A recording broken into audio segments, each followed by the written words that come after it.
Thank you. With the Secretary of State, Antony Blinken. Today, the people of Israel are under attack, orchestrated by a terrorist organization, Hamas.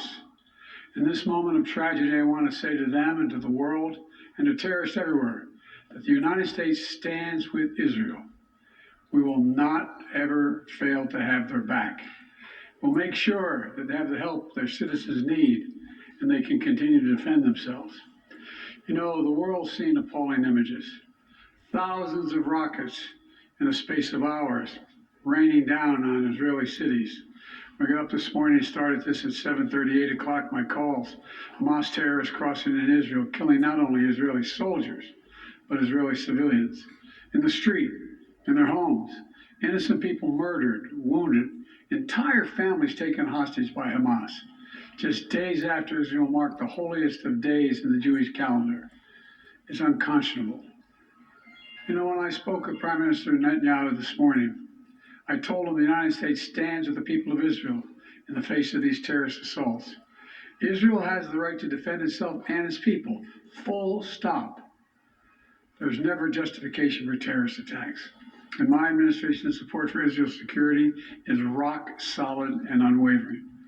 Let me say this as clearly as I can. This is not a moment for any party hostile to Israel to exploit these attacks to seek advantage. The world is watching. I've also been in contact with the King of Jordan, spoke with members of Congress, directed my national security team to engage with their Israeli counterparts, military to military, intelligence to intelligence, diplomat to diplomat, to make sure Israel has what it needs. I've also directed my team to remain in constant contact with leaders throughout the region, including Egypt, Turkey, Qatar, Saudi Arabia, Jordan, Oman, the UAE, as well as our European partners and the Palestinian Authority. It's also a terrible tragedy on a human level. It's hurting innocent people. Seeing the lives that have been broken by this, the families torn apart, it's heartbreaking. And Jill and I are praying for those families who've been impacted by this violence. We grieve with those who've lost their loved ones, lost a piece of their soul. We have hope for swift recovery for many who have been wounded.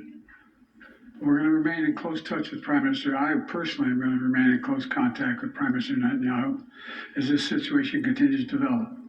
And let there be no mistake, the United States stands with the state of Israel, just as we have from the moment the United States became the first nation to recognize Israel 11 minutes after its founding 75 years ago. Thank you very much. Mr. President, was there an intelligence